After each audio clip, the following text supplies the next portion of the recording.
Pembangunan Tol Bengkulu tahap 2 dari Taba Pananjung Kapahyang masih menunggu arahan dari pemerintah pusat. Hal ini diungkapkan oleh Branch Manager Tol Bengkulu Taba Pananjung Media Gustian. Untuk pembangunan tol tahap selanjutnya kami masih belum mendapatkan informasi dari pusat terkait kapan dimulainya pengerjaan. Katanya dikutip dari Antara Minggu 26 Maret lalu. Sekretaris Daerah Provinsi Bengkulu Hamka Sabri optimis pembangunan jalan tol akan berlanjut hingga Lubuk Linggau, Sumatera Selatan. Hal itu karena pembangunan jalan tol Bengkulu-Lubuk Linggau merupakan pembangunan strategis nasional sehingga dipastikan pembangunan tol Bengkulu-Lubuk Linggau berlanjut. Namun belum diketahui kapan pembangunan tersebut akan dimulai, ujarnya. Diketahui sejak 12 Januari 2023, tarif tol Bengkulu Taba Pananjung mulai dikenakan biaya.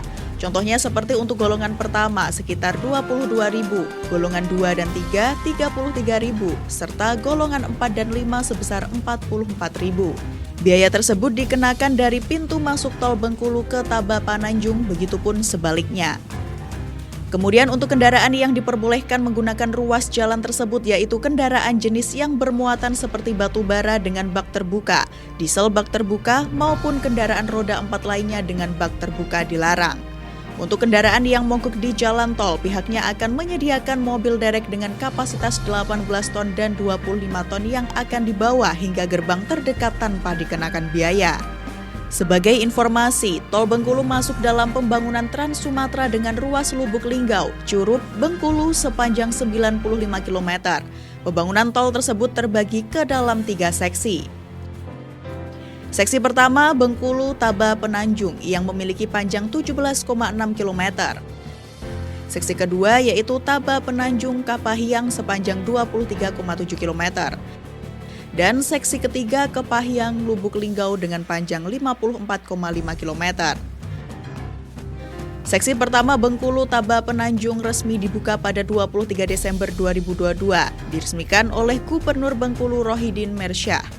Ia mengatakan bahwa tol ini merupakan salah satu grand design proyek strategis nasional di kawasan Pulau Sumatera yang menjadi sirip dari tol utama yang mengarah ke Samudra Hindia. Tol ini harap Rohidin dapat menjadi salah satu penggerak ekonomi Provinsi Bengkulu. Rohidin juga mengajak masyarakat untuk menjaga dan merawat tidak hanya jalan tol, juga infrastruktur lainnya agar sama-sama bisa dimanfaatkan oleh semua masyarakat. Jalan tol yang melintasi Provinsi Sumatera Selatan menuju ke Bumi Rafflesia merupakan salah satu bagian dari ruas utama jalan tol Trans Sumatera yang akan tersambung dari Lampung hingga Aceh. Ruas jalan tol Lubuk Linggau Curup Bengkulu memang paling menarik untuk dibahas. Posisi jalan tol ini tepat di bagian barat Pulau Sumatera, artinya posisi ruas ini membentang di jalur Bukit Barisan yang membujur dari utara hingga selatan Pulau Sumatera.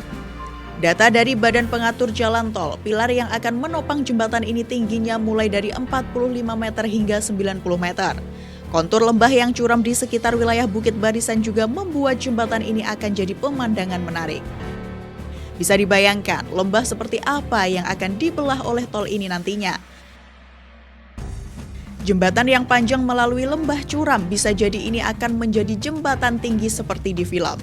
Tak hanya jembatan bentang panjang, ruas tol Lubuk Linggau Curup Bengkulu juga akan melewati terowongan sepanjang 7 km. Terowongan ini nanti akan menembus Bukit Barisan. Seperti kita ketahui, Bukit Barisan merupakan jajaran gunung yang membentang Pulau Sumatera.